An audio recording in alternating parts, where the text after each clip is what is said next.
Class हम लोग discuss करते हैं ट्रिग्नोमेट्रिक रेशियोज विद एंगल्स के बारे में। क्या ये हमारे लिए यूजफुल है? देखिए ये हमारे लिए कितनी यूजफुल है पहले आपको मैं ये बता देता हूँ। जब आप हाइट एंड डिस्टेंस सॉल्व करेंगे, अभी तो लगभग सब लोगों ने सॉल्व कर लिया होगा, तो जब भी उसकी एक्सरसाइज आप लगाएंगे तो हर एक क्वेश्चन में एंगल की जरूरत पड़ती है। यानी उसका कोई भी क्वेश्चन आप सॉल्व करेंगे तो आपको वैल्यू जरूरत पड़ेगी, tan की हो, चाहे cos की हो, चाहे sin की हो, आपको 30, 40, 45, 16 की वैल्यूज की जरूरत पड़ती ही रहती है।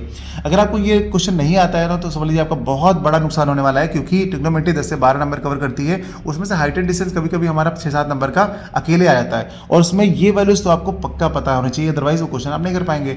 ऊपर से जो एक्सरसाइज 8.2 है अपनी एनसीईआरटी की, उसमें सिर्फ इसी बेस क्वेश्चन है, बस आपकी कुछ वैल्यूज दिखी रहेंगी, उन पर वैल्यू पुट कीजिए और सॉल्व कीजिए, आंसर पाइए। तो समझ लीजिए ये बहुत इंपॉर्टेंट है। अगर ये बहुत इंपॉर्टेंट है तो इसे याद कैसे करेंगे? देखिए आपको लर्न करना है सिर्फ एक वैल्यू, वो है साइन थीटा की सारी वैल्यूज, यानी कि 90 तक। साइन 0 0, साइन 30 1/2, साइन 45 1/√2, साइन 60 √3/2 और साइन 90 1।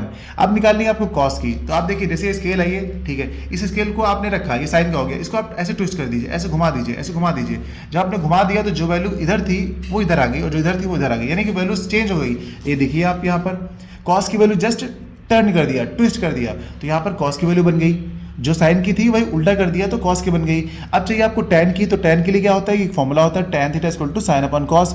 यानी अगर आपको tan की किसी भी एंगल की वैल्यू निकालनी है, लाइक 45 पे निकालनी है, तो आप साइन 45 और कॉस 45 को डिवाइड कर दीजिए, आपको tan 45 मिल जाएगा। यानी tan की हर वैल्यू आप साइन कॉस को डिवाइड करके निकाल सकते हैं। तो हमने ये निकाल लिया, बहुत अच्छे।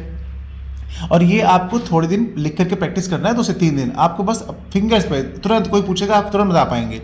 उसके बाद अगर आपको निकालने कॉसेक, सेक और कॉट, तो इसके लिए आपने पढ़ रखा है रेसिप्रोकल्स। आपको याद होंगे साइन का होता है 1 अपॉन कॉसेक, कॉस का होता है सेक, और टैन का होता है 1 अपॉन कॉट। ये इसके रेसिप्रोकल्स होते हैं, और सभी बच्चों को रेसिप्रोकल्स पता है। यानी कि अगर मैं कहूँ साइन 30 की वैल्यू इतनी थी तो कॉसेक की कितनी होगी? अगर साइन 30 की 1/2 है तो कॉसेक की कितनी हो जाएगी? 2/1 हो जाएगी, क्योंकि वो उसका जस्ट अपोजिट है।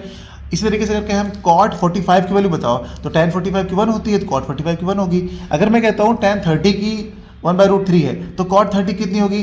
तो आप कहोगे √3/1, 1 लिखते नहीं तो √3 हो जाएगी। यानी कि आप देखेंगे यहाँ पे ये सारी की सारी वैल्यूज किसे? रेसिप्रोकल से आ गई। अब आप समझ तो गए हैं, लेकिन अभी आपको याद नहीं हो पाई है। तो याद करने का तरीका ये है कि आप इसको 2 से 3 दिन लगातार लिखिए, 2-2 बार, पक्की बात है आपको ये याद हो जाएंगी। और जब एक बार याद हो जाएंगी ना तो सारे क्वेश्चन आपके बड़ी आसानी से हो जाएंगे।